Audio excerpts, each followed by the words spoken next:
Tonight's guest, David Keck, was the victim of a hate crime. Since then, he's taken it upon himself to help others who have either been victims of hate crimes or victims of other types of abuse. Let's see what he has to say. See you in about 5 minutes.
Grab your popcorn and snacks Find a comfy spot, take a seat or lie down, and let me transport you to a place of fantasy, ghost stories, ancient legends, odd creatures, alien encounters, and other magical topics.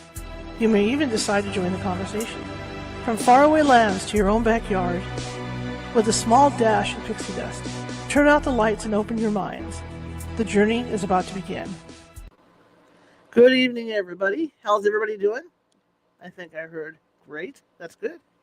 That's very good. My name is Charlotte. I'm going to be your host for the next hour, and I've got a great show for you. And I'm also the owner of the California Haunts Paranormal Investigation Team, based out of Sacramento, California. You can find us at californiahaunts.org or the radio website, californiahauntsradio.com. But we are 48 strong up and down the state of California, and what that means is that we are in almost every county. So if you think you might have a paranormal issue, look me up either at at both websites or on Facebook or wherever you can find me, and we can get out and talk to you, do a prelim, and start from there. And if we're not near where you live, we're maybe 2 or 3 counties away, so I can get somebody out there, no matter what. And if you live in Nevada, Oregon, Washington, or even Hawaii, we can get to you. Yeah, so it's Hawaii haunts, we got Oregon haunts, so we got all kinds of haunts. Anyway, I want to welcome everybody here to the show tonight. And if you're watching from Facebook and you like what you hear, please be sure to follow. If you're watching from Twitch, you like what you hear, please be sure to follow. If you're watching from TikTok, be sure to follow. And if you're watching from YouTube, down in the bottom right-hand corner over there, there is a little ghost with a magnifying glass and a Sherlock Holmes hat on. That's our mascot. We've got 350 videos over there. And I think there's a little bit of something for everybody, because tonight's a perfect example of that. We do paranormal shows, but I'm a journalist. I'm a retired journalist, okay? And I covered a crime beat for 5 years. And I saw all kinds of things, including stuff like we're going to talk about tonight. And that's why I like to mix it up. I was actually originally a general assignment reporter, so I covered a little bit of everything. It was fun. I did sports, I did everything. But my specialty was in crime and courts. And so tonight is near and dear to my heart. When you talk about hate crimes, there's been a big increase in the last few years of hate crimes. And it's sad. But it's not just about hate crimes.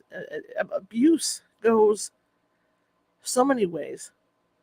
Abuse happens, and sometimes people don't realize abuse is happening till it's too late. I've got friends who were older, a lot older than I am, and I remember the wife telling me that he would watch every move she made, and she was doing everything. She would take, because she would deal with the kids, she would deal with cleaning the cars, the house, the whole thing, and he would sit around and read his newspaper. But he would watch, and he would time her. He knew how long it took her to mop the floors. He knew how long it took her to take the kids to school and come home. And then when they go store shopping, he'd sit out in the car, and he'd time her. He'd have a stopwatch. And if she was 2 minutes late, maybe she had to go to the bathroom, who knows, he was waiting for her. And sometimes he'd haul off and pop her one, over it. So, abuse comes in different ways. Then the shoe gets on the other foot as well, too. If you have a best friend that's dating somebody or is married to somebody, and you see something happening within that marriage, you're kind of stuck on trying to do something. What do you do? Because if you try to get involved in all that, it's usually they're madly in love, blah, blah, blah, blah, mind your own business. And then the next thing you know, it's too late. Something happens. So my guest, David Keck, was the victim of a hate crime. And as I said in the intro, after going through that, he's taken it upon himself to help others. And I think it's a wonderful cause. So let's bring him in. He can tell you his story, and then we can take it from there. But like I said, it's not just hate crime, but all kinds of crime of abuse with people. Because it goes on a lot more than what someone might think. All right. Hello, sir. Hey, how are you? Good, how are you? Doing great. Thank you so much. I'm so glad that you came on, because we're, talking about this stuff is how the word's going to get out to help people. Absolutely. Absolutely. I appreciate you having me. So let's hear your story, and so you can tell everybody. Yeah. So I am now a 41-year-old open gay man, and I live in the lovely Bible Belt in Knoxville, Tennessee. And I'm so blessed. I have such an amazing family. I didn't know hate existed until 7 years ago. And I was going through a breakup, and some friends called me, and it was one of their birthdays, and so they wanted to go out to one of our favorite little hole in the wall bars, and it was mostly a heterosexual bar, but I was a regular there. Everybody knew me. It was kind of like my Cheers. And it was a karaoke bar. So sometimes, like, I didn't care to get on stage and sing Shania Twain, Man, I Feel Like a Woman, or, like, I felt comfortable in my own skin there. And, Right. but one day I went in and someone didn't like me. They didn't like the way I walked. They didn't like the way I talked. And they plotted my death. And surveillance cameras showed that he had stopped me on the way to the restroom, and I had what seemed to be a pleasant conversation with him, and went to the restroom by myself, and then came back, sat down at the table with my friends. We paid our tabs, and we left, and the surveillance camera shows that he left 3 minutes after. Wow. Yeah, so he allegedly followed me home. We're not completely sure. I have no memory of what happened. The brain trauma and everything was too extensive. And so there's been a couple of different ideas float out there.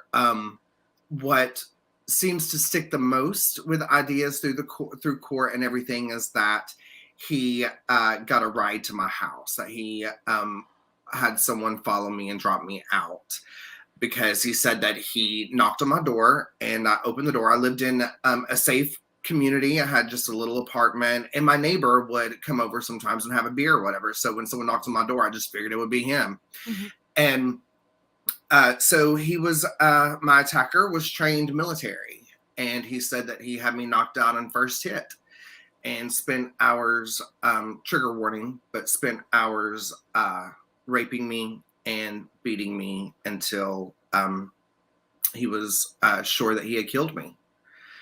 Then he stood over my body and called the mother of his children and confessed to what he had done and said that I was flopping like a fish, and then my body stopped.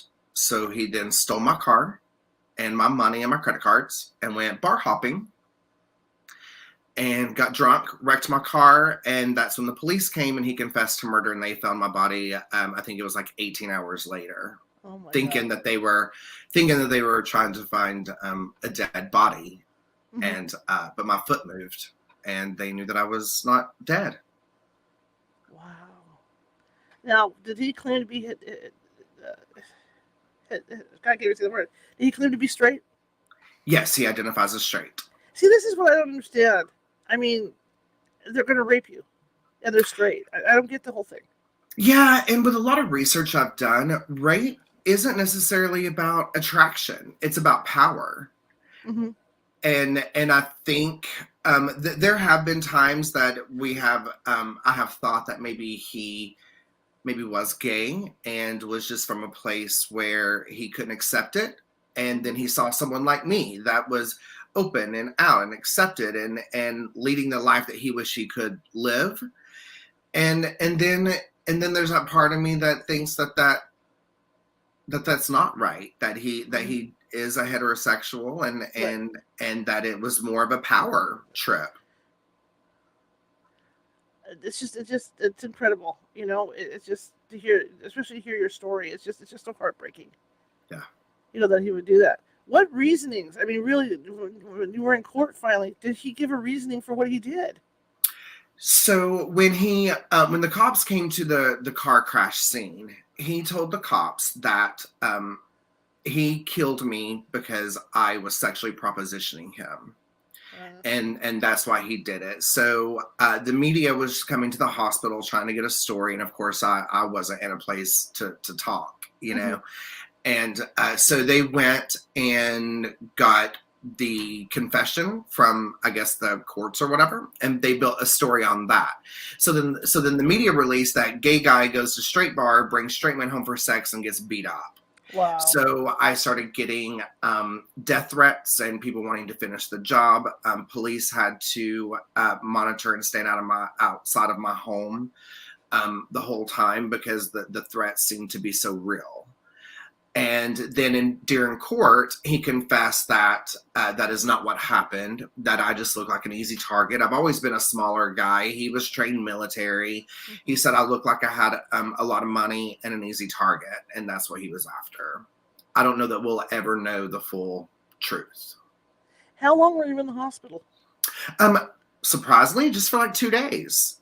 Really? Yeah, and then I went home and I couldn't stay in my home, so I had to go to my family's home and stay. And I can get over a black eye, which granted, if you Google the story or look at my social media, it was definitely more than a black eye. But like I have veneers and stuff now, where he had busted up some of my teeth and things like that. But I had to just the little things I had to relearn. I had to learn how to stand up to pee again.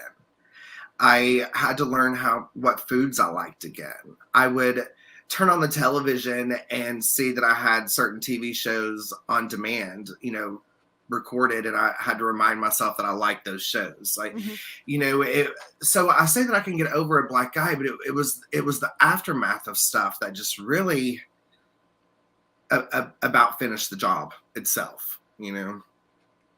Were you paranoid for a long time? I mean, as far I as still going am. out anywhere or anything like that, you still are.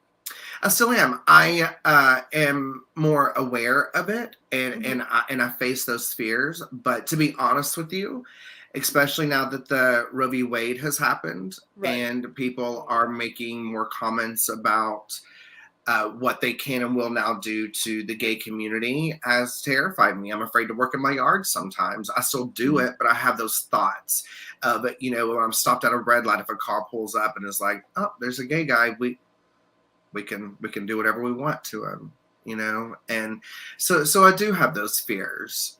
I don't let it stop me, but they're there. And how much time did he get? Well, he did after his sentencing. So it took about a year with court, and he was in jail that time. And then after his sentencing, he was sentenced to, it was either 10 or 12 years. And for, they didn't charge him for attempted murder. They didn't charge him for the rape. And he did 4 months after that. So after his sentencing, he did 4 months and was released on good time. Before I could even walk without a walker and live by myself, he was released on good time. I didn't get good time. No, you didn't get good time. So did he get released back into your area? I mean, where did he live? I mean, like you lived in an area. Where did he live? As opposed to where you were living. Yeah. So he lives in a small country town that's about an hour away. Okay. And he and his I don't think they were married. I know it was the mother of one of his children, but they were living together, and she kicked him out. And so he came to Knoxville, where he had a friend, and they ended up at the bar where he found me. It's an incredible story, and that's like you said, the reasoning he gave wasn't even really good reasoning. I mean, it was just Right. He just decided to do this all at once. Right. And the evidence even showed that that's not what happened. I didn't speak to him other than when he, approached me.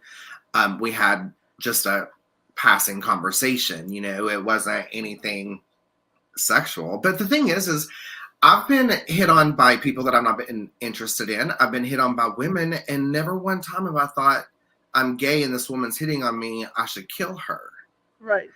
If I did proposition you in some manner and you felt uncomfortable, excuse yourself. Tell me to leave. You don't. That's definitely 0 to 100.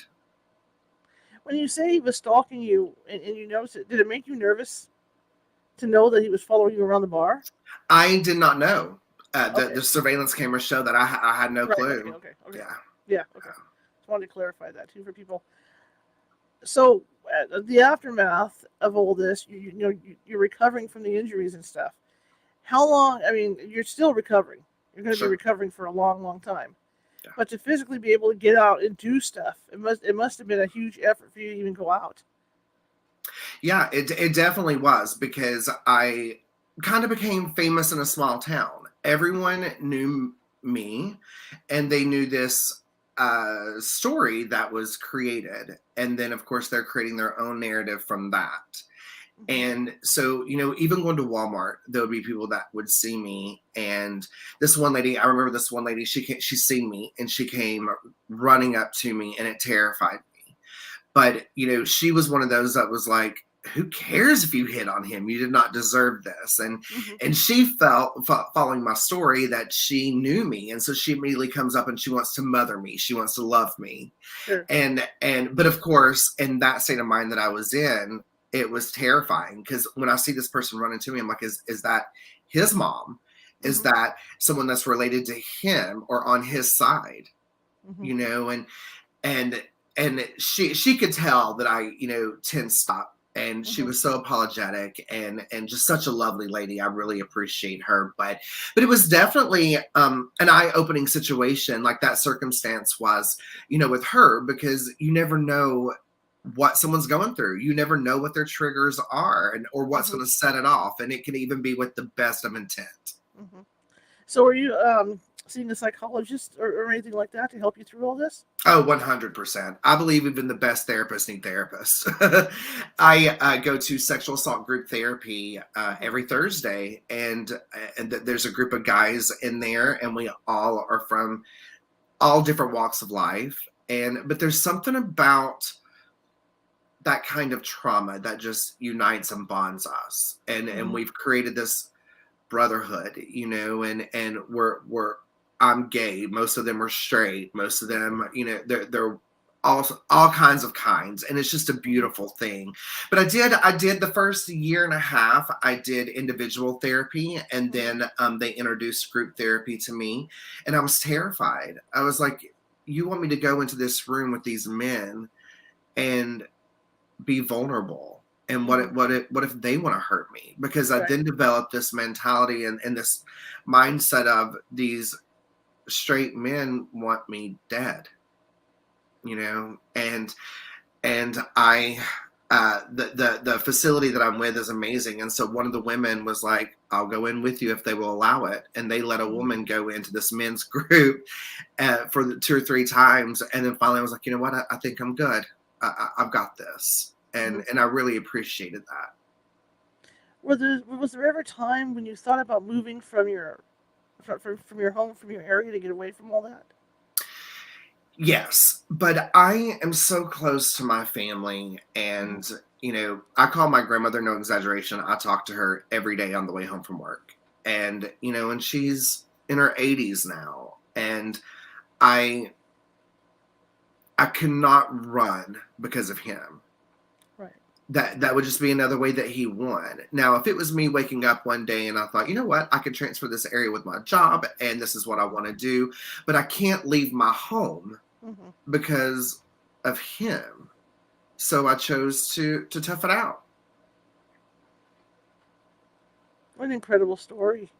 Um, so you started podcasting. What got you to start doing the podcast to help people? COVID. So the world shut down, and Hmm. we could not do therapy. Hmm. We couldn't, and I needed therapy, and I knew if I needed it, there were so many other people that needed it. And Hmm. I do think I try to find the good in all situations. And with COVID, one of the good things I can find is that people became more self-aware, Hmm. and mental health and self-care kind of came to the forefront. And so I was like, you know what, I am going to buy all the equipment. I'm going to create a studio. I'm going to share my story and see if other people want to share theirs. And I thought, you know what, this will be something I do for a month, and my mom will send me messages, tell me how great and proud she is Hmm. of me, and that'll be it. And I was wrong. It blew up, and people are really digging it, Hmm. and coming to me wanting to share their story on my platform. They trust me and my platform, and that is the best gift anyone could ever give me. Like you say, it's not just about hate crimes; it's about other types of abuse as well, right? Sure. Yeah, absolutely. I did not want to focus just on one thing. I didn't want to paint Mhm. myself into that corner because, like you were saying in the beginning of the show, there are all kinds of abuse. There's abuse with church and religion. There's financial abuse. There's that emotional and physical. Mhm. There is even when you think of a story of someone saying they're in an abusive relationship, you picture a man beating a woman. Mhm. Sometimes it's the women that are doing it, and then and what I have found too is there's generational abuse, and it's you're because of the way that your parents were treating you, you are Mhm. now Right. molded into and groomed into and so even just the knowledge that this has brought to me, and the crowd that I have is so diverse. Like I had this black guy reach out to me and he said, David, we come from two different worlds. I am, a black. He used the word thug, which I'm not really a fan of, but he used that Mhm. word, and he was like, and you're, this little gay guy, and he was like, but you're my brother, and I listened to your show, and I learned something from it. He was like, we're just all kinds of kinds, just healing, and I just thought that was so great. That's wonderful. And then when you talk about, I was just thinking too, when you talk about generational abuse, there's also people that come that were born in the 20s and 30s because they have a different mindset in the way they treat their women. So a lot of that was verbal abuse. Right. So I mean, there's, like you say, there's all kinds of abuse that people go through. What's one of the most on your show, without giving names out because we don't want to Sure. embarrass people, but what do you think is one of the most common types of abuse you hear on your show? It does seem to be more of the domestic.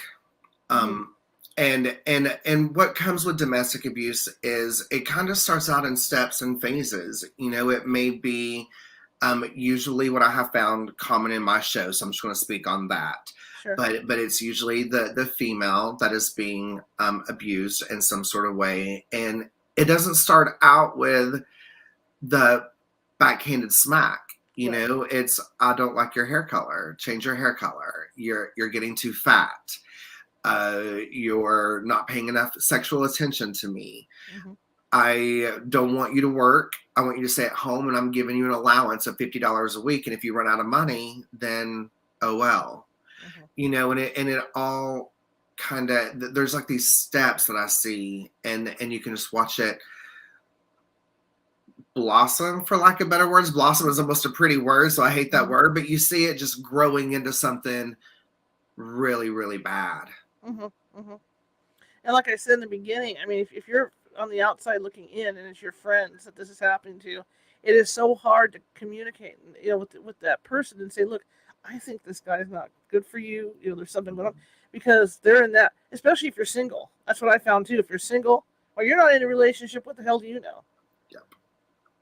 Yeah, one of the common things that gets said is this is what relationships are. This is real Hmm. life. You're in a real life adult relationship Hmm. and we have problems. And absolutely 100% that's true, but don't do it with your fist, and don't do it in a degrading way that's going to hurt me and my soul and my character. Don't do Hmm. that. Hmm. Absolutely. Then you hear the stories too of these people that were in abusive relationships. They've got animals, and this is even horrible. Where he'll end up keeping the dog and her dog, and he kills the dog just to get even with her. Hmm. And it's just mind-boggling when you hear these stories. Yeah, absolutely, absolutely. Because they will do whatever they can. They will use children. They will use your family. They, finances, your material things, Hmm. anything they can to control you. Hmm. Hmm. Yes, I mean, I'm not going to mention names, but I mean, a good example of the woman abusing the man. We just had that go on in a Hmm. huge court trial. Someone you wouldn't expect it happening to, public court trial. And I'm glad that you mentioned that because that with this straight man on this public platform Hmm. admitting to being abused, and that he didn't lose his masculinity from it. Mm-hmm. He's still seen as a man, and I'm so glad that he had that platform, because when I tell you that my emails started blowing up with men messaging me saying I need to get on your show because of this public situation, I realized that I can do this, and I'm still a man. This isn't, you know, losing my masculinity by any way, and I hate that happened. That Mm-hmm. it was just an ugly situation, but I'm so glad that he had such a following and a platform that made it okay for people to talk about their own, especially men, because we are taught to suppress it. You don't talk about this, you don't discuss this, you just bury it. Right. And then one day it just blows up, and when it does, it's so heightened. And a lot of times hurt people, we've all heard that, right? So I don't think that all these people are bad people. I think that they're victims of circumstances, and sometimes they just do bad things. But we're not a society that's into rehabilitating, especially if someone goes to jail. We're not into rehabilitating them. We're not into getting them an education and teaching them how to act and flourish in society. We, just set them back out after 30 days, and we'll see you again in 30 days and charge us some more fines. It's a money thing. And I think that that's starting to dwindle away a little bit. Mm-hmm. And I hate to say it, a lot of it, some of it can be frustration too. Especially nowadays, nobody has any money. Prices are going up on stuff. The baby needs formula. You got to have food in the house. This is going on, and I mean, there's no excuse for it. Right. For a man or a woman or vice versa, but still, that stuff can build up and build up and build up to the point that, like you say, an explosion happens or a mistake happens, and somebody loses it. And plus, not to mention, and I don't want to get. I'm not a politic person, but sure, the last few years, for the political atmosphere kind of has stirred things up too. Absolutely. And, imagine if we lived in a world where if a person was having these thoughts of, I want to rape somebody, or I'm wanting to touch a child. Imagine if we lived in a world where they could call a number and say, I'm having these thoughts, and I know that they're ugly. I know they're wrong, and I don't want to be this person. Help me. And without the stigmas, without the embarrassment, without the damnations, we help them. Imagine if that happened. Then there's a lot of kids that wouldn't be touched. There's a lot of kids that wouldn't be raped and abused, and even adults that wouldn't, if there was just that safe place, and we don't provide that. And so that's what I'm trying to do with my platform. I want to, and two, with my platform, it's when you hear about school shootings or some horrific thing, it's always focused on the guilty, on the bad guy. And the victims kind of just get pushed aside. And there's a lot that people may not look at me in nowadays. If someone didn't know my story, they wouldn't look at me out in public and think, oh my gosh, he's been raped and beaten and left for dead. But we all have our thing, and victims need a place to express. And there is not a minute that goes by. The reason I got veneers is because there was this one tooth down here that was chipped. Every morning I would brush my teeth, and it was the first thing I saw. Every night I would brush my teeth, and it was the last thing I saw. So that means I started my day and ending my day thinking of him. Sure. And so I wanted to provide a platform where victims could come on and share their stories of how they became a survivor. Sure, absolutely. Another question I have too is that once you started doing this, and obviously you were famous for a horrible reason, but once you started doing this and living in this, living in the Bible Belt like you do, did you have other gay men calling you who had gone through anything similar? I mean, was that able to bring out more gay men or women that were brave to tell the stories? Yeah, absolutely, it did. There's been a few on my show. There really hasn't been a lot, and because I get from them that a lot of their family doesn't know about them, Mm-hmm. A lot of people don't know about what they went through, and they're choosing at this point to Right. not talk about it. And it kind of made me wonder, was this the first time that my attacker did this, or was I the first person that was found and it became public knowledge? Sure. Had he done it to, another gay guy that didn't have the support team to be able to speak on it? Absolutely. And I'm thinking too, it's not only, and guys, you got to remember this too. It's not only the gays. Okay, hate Mhm. crimes go other ways too. It goes with that through nationality. Especially I'm not gonna say those three letters, but you know what I mean. You got the three-letter clown suits out there, and hate crimes. It's all over with the different Yeah, nationalities. Different. It doesn't matter. yeah. Yeah. Yeah. And it's such a scary thing. I mean, it doesn't matter what color you are, what race Hmm. you are, or I'm sorry, what gender you are, what Yeah. your sexual orientation is. And it even comes down to religion. Hmm. Some people might believe in something different than you. And for whatever reason, people think that in, in the name of the Lord, I can kill you, Hmm. and it's just, can't we all just get along? That's true. That's true. Now, obviously, you're not a psychologist or anything, but you do take these calls to hear what these people have to say. Are you able to point people in the right direction? I I am not a doctor, Right. a Right. psychologist, or anything by any means, and I make sure that everyone knows that. Um, Hmm.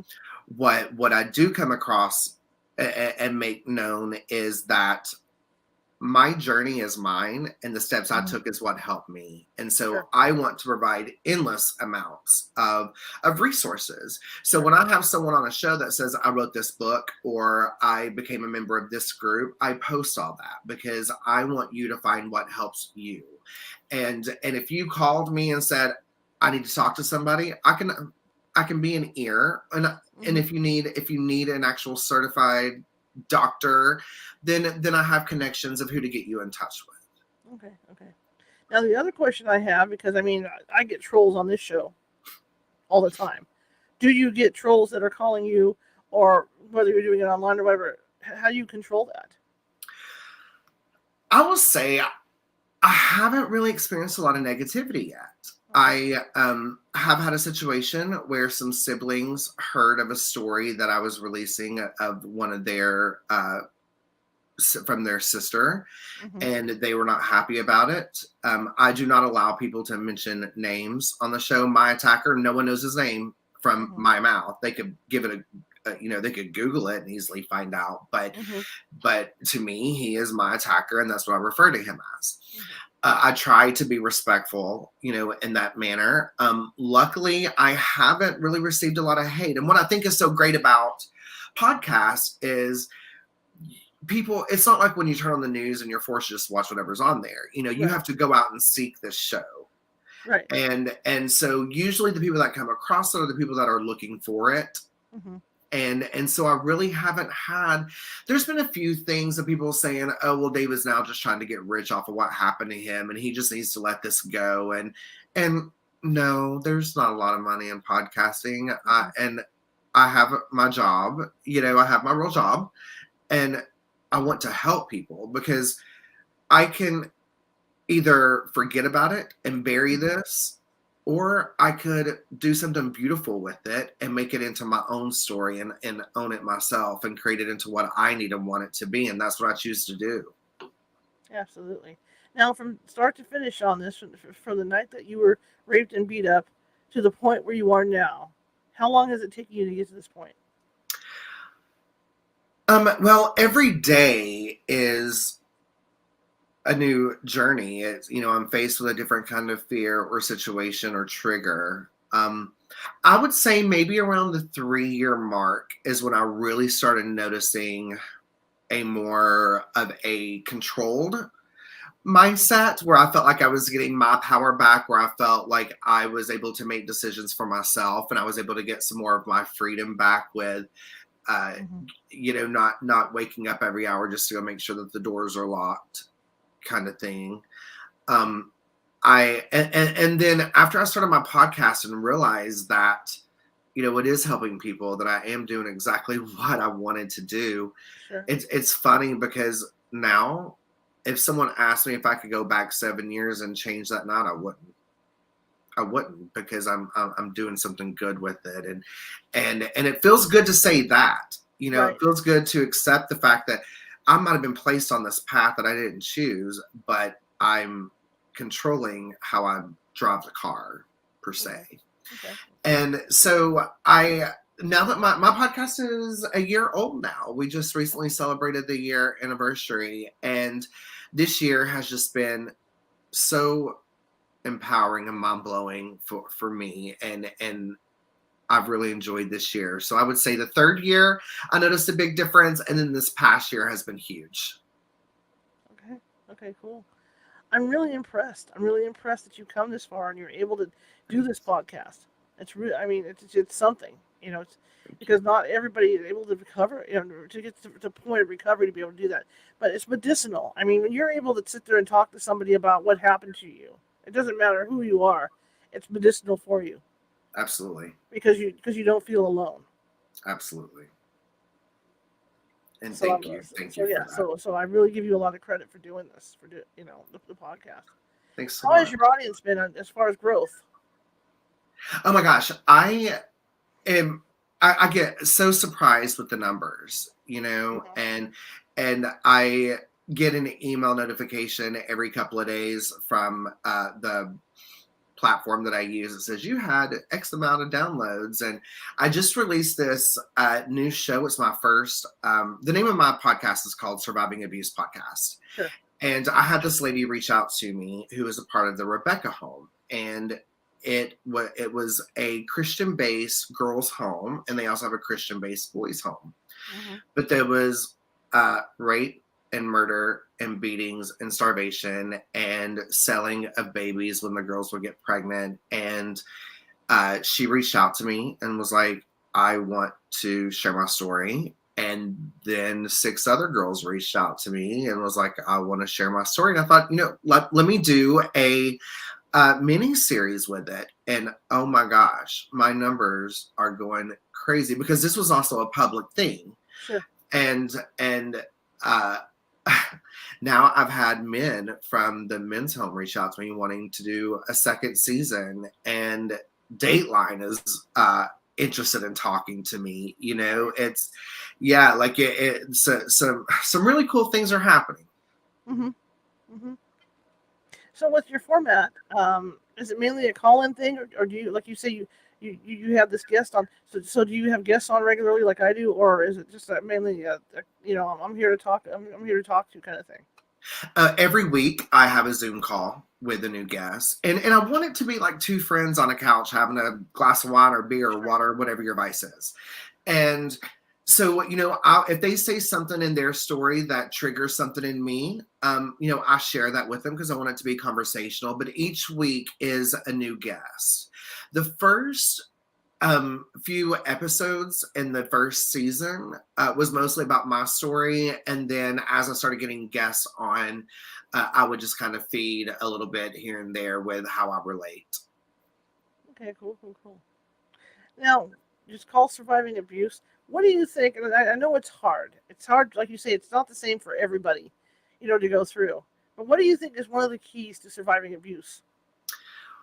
100% the support team. Okay. If I did not have my family and friends that I had, that they didn't let me lay there and die. They refused to let me lay there and die. And the sad part is I know so many gay people that don't have that good support team, that safe place. And had this happened to some of them, they probably would not have made it. And that's devastating. That is scary. And Mm-hmm. so 100%, I want everyone to know that the thing that still to this day brings tears to my eyes is when the media released the story that was incorrect and I was the bad guy, as if he was the victim. Right. When one of the guys in therapy grabbed my hand, and he's a straight guy, grabbed my hand and said, "I believe you. I believe you." And that was the most impactful moment I've had. And so when I have a guest on, I let them know that I believe them, because that is such a blessing to have, and it's needed and it's wanted and it's Yeah, deserved. yeah, absolutely. Because that's people need that. That's why it's good to have this group like what you're doing to talk about this stuff because people need that. Otherwise, they hold it in. It's bottled up. It's not a healthy situation. Right. Because what happens when they explode? Yeah, absolutely, absolutely. What do you say to someone that might be out there and is in an abusive relationship? That's such a hard question, because it doesn't matter what we say to them, it's what they say to themselves. you Hmm. know I would like for people to know that there there are resources out there, there are safe places. It can be done and has been done, and it will be done, but you have to be ready for it yourself. I could tell you all day long, pack up and go, this is Hmm. bad for you, but then I become the bad guy. Right. So the only thing that I can do is always have my phone on, and they'll contact me when they're ready, and I will love them until then, and then I'll love them through it when they do. Okay. Okay. Now, living in the area that you do, like you say, you're right in the Bible Belt. Hmm. Do you find that being gay in the Bible Belt is harder than say being out in California or someplace? Oh, sure, absolutely, absolutely. Now we're making progress. Never feared living in Knoxville. I never feared, being an open gay man. I never thought, oh, I shouldn't go into that bar. What if someone wants to hurt me? Right. And I do sometimes now, but it's just because of the PTSD. Sure. But I've never, even with the negativity that came in to me when uh, the public, when everything became public, it was all the keyboard bullies. It wasn't anything to my face. I didn't see anybody at a restaurant that was like, "Oh, I'm going to find you out in the parking lot," kind of thing. Like, that never happened. It was always the keyboard bullies, and a lot of them didn't even live in Tennessee. you know, so I absolutely, we're in the South in the Bible Belt, but we're making progress. Because I mean, when you look at states like Texas, that's one of the places I would straight or gay, I would stay away from Texas like the plague. I mean, look at Yeah. the laws that he's passing, that he's trying to push through and stuff right now. I mean, are there things like that going on in Tennessee where they're pushing these weird laws, or is it pretty neutral as far as the laws that they're pushing through? As right now, I would think that it's pretty neutral. I haven't heard of anything too crazy happening. I know there's been talk of it, but it's one of those things, like, I don't really know what to believe. I don't know what's hearsay. I get so terrified with politics that I try to not pay much attention to it until I get to that right person that can actually educate me on it. There's a friend of mine that is just so brilliant, and so, like, if I hear something, like, I'll write it down, and then when she and I are having lunch together, I'm like, "So tell me and teach me about this," because I trust her, and especially after being a victim of what certain medias can do. Hmm. It i, I realize that not everything you hear on the news is true. So Right. that kind of PTSD'd me a little bit too, and I don't just always believe everything I hear anymore. When used to, if I was like, "Oh, this was said on Channel 10 News, I believe it," that's not always the case anymore. I have to definitely research it myself. Well, coming from a newspaper background, one of the automatic things they'll do when they find out they screwed up is write a retraction. But you know what? Once it's in print, once it's on TV, I don't care if that they put that little box on page A3 down at the bottom. It doesn't matter because people once they see it in print, it's in stone for people's minds, and there's just no way to change it. And it's Yeah, sad. It's sad when yeah. they screw up like that. And may I tell you that, so during courts, it was several days with weeks apart kind of thing. When the real story started coming out, the lady that was covering my case, she actually wrote a article saying, "Hey, these are the actual facts." She didn't necessarily retract; she just redefined, I guess. Sure. And so this happened when gay rights and all that was in a big uproar of, can they be married? Do we take it away? Some of our friends found they were married one day and the next day they're not, and the next day they're married again. Like it was so confusing, and it was election year. So the judge contacted the media and had them take down every news article, every YouTube announcement from the news, except for the very first one that blamed me. Wow. So she tried. Sure. She tried, and that's just so disgusting to me. It's that it shows how little people do care about me and my community. And what is terrifying to me is what if I did die? What if I did die that night and my family would be living thinking, why did David take this guy home for sex? Why did he do that? They would have this incorrect story of what ended my life. And the thing is, if I brought him home for sex and we did have sex, it would be two consensual adults. Right. I don't care if you are 5 minutes into it with the person that you've been married to for 50 years. If someone says stop and they don't, it's rape. You know what I mean? Right.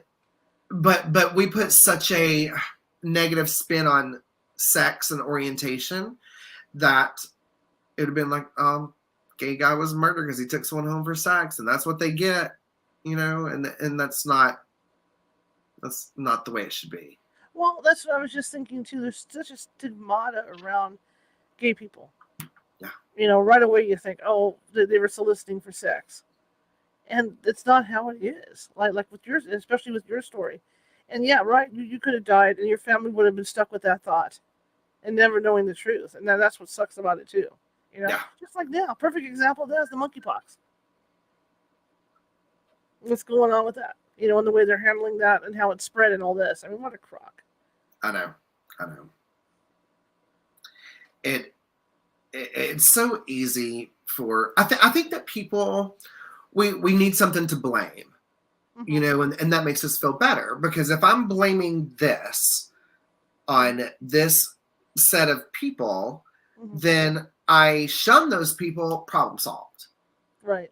And that's not it. You hear of people, one of the stories, I have two podcasts. One of them is called True Crime Journals, and it's actually, like, we discuss actual true crime cases.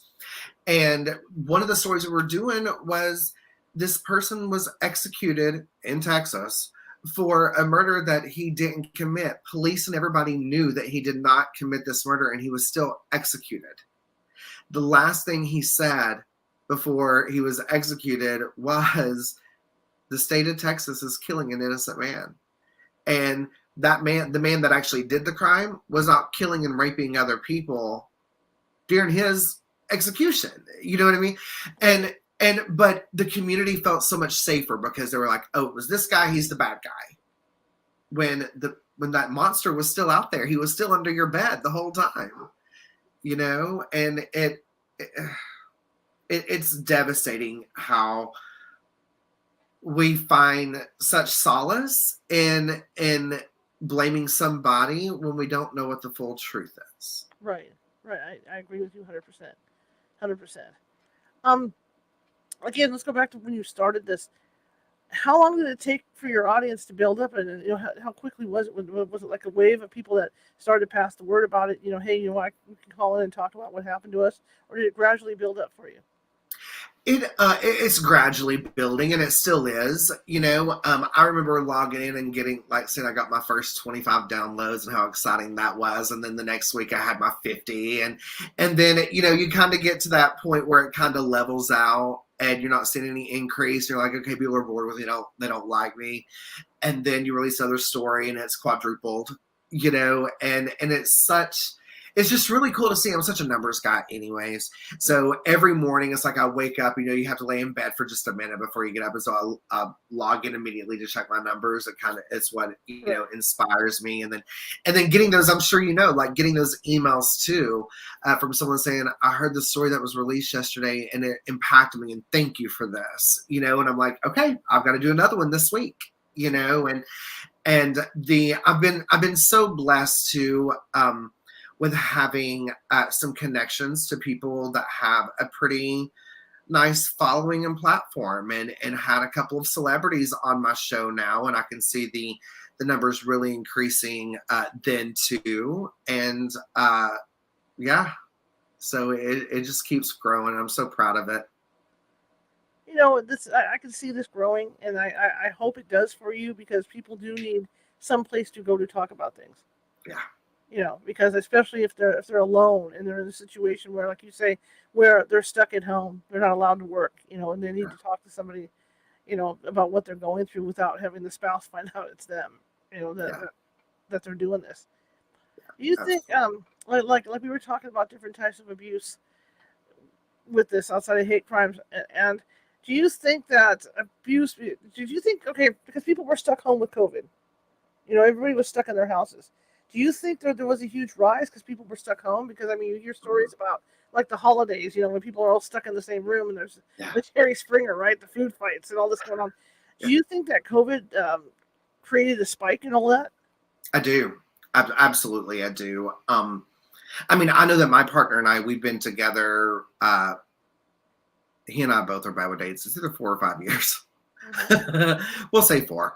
But when COVID happened and we were both working from home, we broke up for a while. I moved out for a little while, and I luckily ours didn't get abusive. But I worked for one of the biggest gas stations in the US. I worked for their corporate office and human resource, and what was devastating to see is the sales and gas prices went way down because people wasn't traveling anymore. They wouldn't have even driving back and forth to work.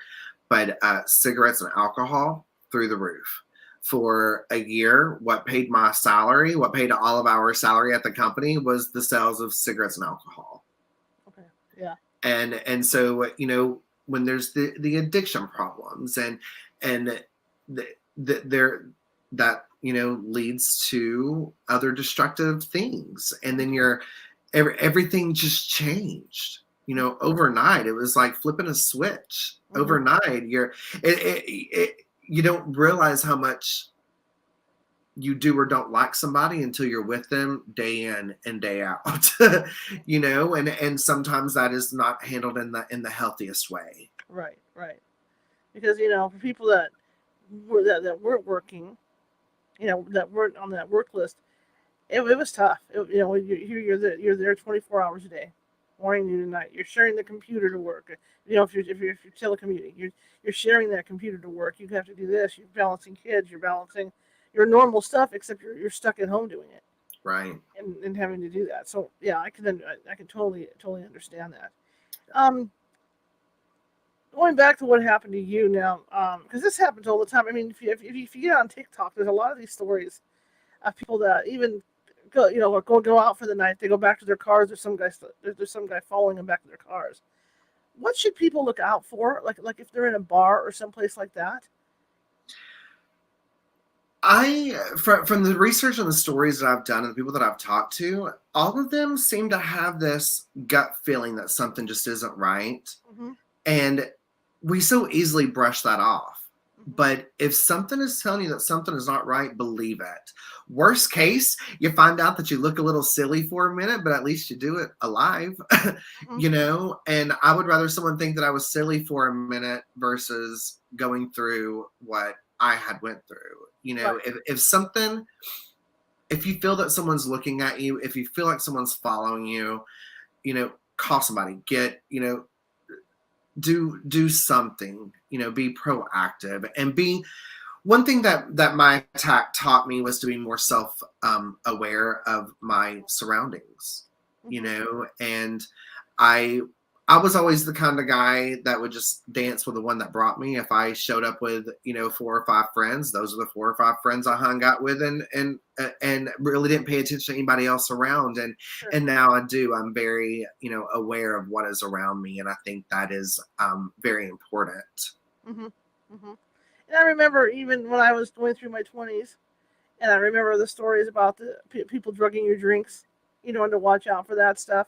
And then going through, because a lot of women, well, not a lot, but women should go through uh, classes because there's Mhm. classes they offer for self-defense. And I remember one of the best advice that I ever saw was that when you're carrying your car keys, you're going out to your car, take one key and have it sticking out like a knife in your hand Yeah, when you're walking out, just in case.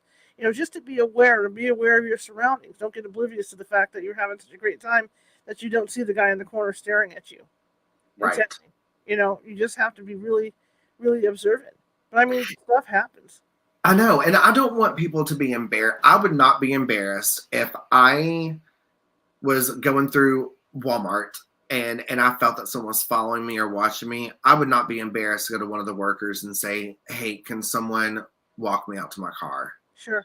Especially like if you're at, if it's a nightlife kind of deal, where you're at a bar, there's usually bouncers or somebody. Don't If you can't see your car from the door and if it's not a lit area, don't go by yourself. Right.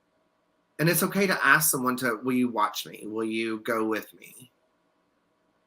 Because you see this stuff even on TV. There's so many scary, what I think are scary scenarios. Like you say, you go to the bar with a group of friends, you meet somebody, and all of a sudden it's like, okay, you guys go ahead and go home. I Mm, want to go with so and so, and I'm always thinking, you don't know this person. yeah. Yeah, but you know what's so crazy is, yes, you don't know that person and that could be a risk. But then I hear of these people were married for 10, 15, 20 years, and then he killed her or she Mm-hmm. killed him. Mm-hmm. So does that really matter? Because how well do you know someone anyways? And granted, I get that, it might be a higher risk, Mm-hmm. and the odds and statistics, I get that. Right. But at the same time, I think it all just kind of comes down to mental health. Someone who is in a healthy state of mind, Mm-hmm. that is getting all the self-care and mental health treatment that they need, they're not out hurting the people. Mm-hmm. And people, there's such a stigma again that comes with mental health. And here's the thing: if your lungs are sick, you go to a lung doctor. Right. If your eyes are hurting, you go to your eye doctor. Your brain is a major organ in your body. If your brain is not working properly, Mm-hmm. go to a doctor. There's nothing to be embarrassed of with that. I am on 2 antidepressants and I feel better than I have ever felt. It's okay to ask for help, and shame on the ones that pretend that there's something to be embarrassed of with that, because they obviously need help too. Right. Right. Right. Right. Right. And like you say, the ones that have been married for a long time, but a lot of that goes up to where it's a gradual buildup too, and like people Right. don't realize, like I said earlier in the show, abuse comes in all kinds of forms, and like you say, it starts out slowly. It really starts out slowly, and sometimes before you realize you're being abused, it's too late. Yeah. Yeah. Yeah. If people, and that's why, like, on my show, I want people to go into detail of the steps that led up to it, because what if someone's listening, they're like, wait, my partner does this. Mm-hmm. Maybe I need to look more into it. Maybe I need to dive a little deeper to see if I am into a potential unhealthy lifestyle. Yes, absolutely, absolutely. You have an incredible story, and it does need to be brought forward. That's why I wanted to bring you on, for what happened to you, because you're not the only one this kind of stuff happens to. Right. There's just so many stories out there about this. But the more that people come forward with them, the more it's going to help other people to be more aware that this can actually happen. Absolutely. And with your show, that's what makes it so important to have a Yeah. show like this, have a show like yours. so that people can get an understanding of it. Because, I mean, there are stigmatas that go along with I'm straight, you're gay, and like you say, oh yeah, the gay guy is the one that egged it on, or the gay person egged it on, but it's not true. It's not always true. Right. Right. And even if it was, that was not the proper reaction, you know? Mhm. Mhm. So I really appreciate you having me on today. I'm a fan. I love your show. I love what you're doing, and uh, I really appreciate. And because I'm going to tell you, I get up at 5 o'clock in the morning. I'm 3 hours behind you, so 9:30 is when we start at my time, and that's usually my bedtime. But I'm such a fan of yours in the show that I was like, I can be tired tomorrow. It'll be fine. So thank you. Well, thank you. I appreciate you coming on too. I really do. Absolutely. And I would love to have you on again to talk to you, Yeah. more about this stuff. I mean, it's something that has to be out there, and my heart goes out to you. Well, It thank you. really does. All right. Thank you so much. I would love to come on anytime you like. All right, David. Well, you have a good rest of the evening. I really appreciate you coming on. And Perfect. how can people find your podcast? Yeah, so on all the social platforms and all of the podcast platforms, it's Surviving Abuse Podcast. Okay. Okay, Yeah. fantastic. And I would love for people to reach out and share their story with me. Absolutely. All right, David. Have a good evening. You too. Thank Thank you so much. All right. Bye-bye. All right, guys. And that's the kind of show I like to do. Something that's other than paranormal that can get the message out. His story is incredible. It's just, what he went through. And to be able to take that and turn it into something good, like he's doing, that's also incredible. It sends a good message to people. Tomorrow, we're back at 6:30 p.m. Pacific, and we have our old friend Anna Maria Manalo is going to be with us. Anna Maria Manalo has written several books. Some are paranormal themed, some aren't. In fact, one of the first books we read on our Sunday books was Mystery that took place during World War II Germany. It was about a little girl who knew a Jewish little girl, and well, how Germany was at that time, so it went from there. But it was also a ghost story with a lot of twists, and according to Anna Maria, this was based on a true story. Well, the little girl, who obviously lived to be an adult, passed away last week, and so that was a very sad thing to happen. But we read her story anyway. So Anna Maria has written several more books. One of them is about haunted antiques. It's called Haunted Heirlooms. That's going to be the next book we read in behind the Lizzie Borden book. That's the next one up. But she has a new book coming out that she wants to talk about tomorrow. And, all the times we've had her on, it turns into a real fun fest to talk to her. So she's going to be with us tomorrow at 6:30 p.m. talking about the haunted antique book and the new book that she has coming out. So I'm looking forward to that. And I'm going to be reading a synopsis on the new book tonight. So so be ready for that. That'll be tomorrow at 6:30 p.m. If you like the show today, you're watching from Facebook, please hit that share button. Please hit that share button and that follow button. Because we want to get the word out about this podcast. The more you share, the more people come to watch us. All right. If you're watching from Twitch, same thing. YouTube, same thing. Hit that little. Well, don't hit the little ghost. It'd be kind of fun though. Make it big and hit it. But anyway, click on that little ghost down there. To subscribe, because like I said, tonight's a perfect example of having different types of videos for you to watch. We have all kinds of topics. Anything you can almost think of is on there.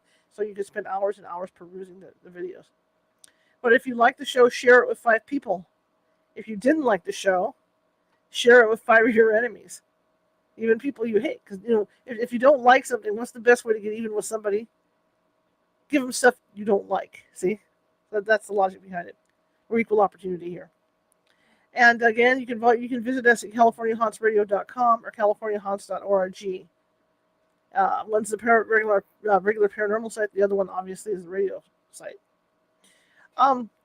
There's a ticker at the bottom here. I hate doing this every night, but I mean, I retired, and like I said, I'm a journalist, photojournalist. It's what I do. This is why I brought the radio show out, because I wanted to. I mean, I've been doing this radio show for almost 20 years, but not in this format. It's been 2.5 years in this format with video. which means I had to get cameras and I had to do all this stuff. Everything the California Haunts Paranormal team does comes out of my pocket because we don't take any money. We take donations to keep our group going. And our goal is to help and educate people. That's why I do the show too. I want to help and educate people. But the thing is, if something breaks, if a computer goes down, headphones go down, mic goes down, things like that, I have to pay for it to get another one. And so expenses do build up in addition to paying the internet bills, my phone bill, and all this stuff. So money does pile up. Plus, we have the paranormal team that has all kinds of equipment, and that stuff goes down, and then there's other supplies involved with that. So if you could find it in your heart to help me out a little bit, doesn't have to be a lot, but just to help me out to keep this show on the air and keep everything going, that would be great. You can do that at paypal.me/California Haunts. Or if you're uncomfortable with PayPal, there's Venmo. Just go to Venmo, type in California Haunts. I'd really appreciate it. And as far as the show goes, I love bringing these guests and finding these guests to bring to you. And so I would love to keep doing that. I didn't even think I was going to make it this long in this format doing it. We're working off of donations, but we've done really well as far as that goes, and I'm really excited about it. And I also want to, before I sign off, I want to thank everybody. Our numbers are growing. We've seen growth the last 3 months, and this month especially. So I'm really excited about that. So keep passing the word out. Keep passing this around about on these shows, because I really appreciate it. Anyway, tomorrow again, and Anna Maria Manalo is going to be with us, and it should be a really, really fun show to do with her, and a really interesting show to get stuff from her, to get it for stuff from her perspective. All right, well, I will see you tomorrow. Have a good evening, and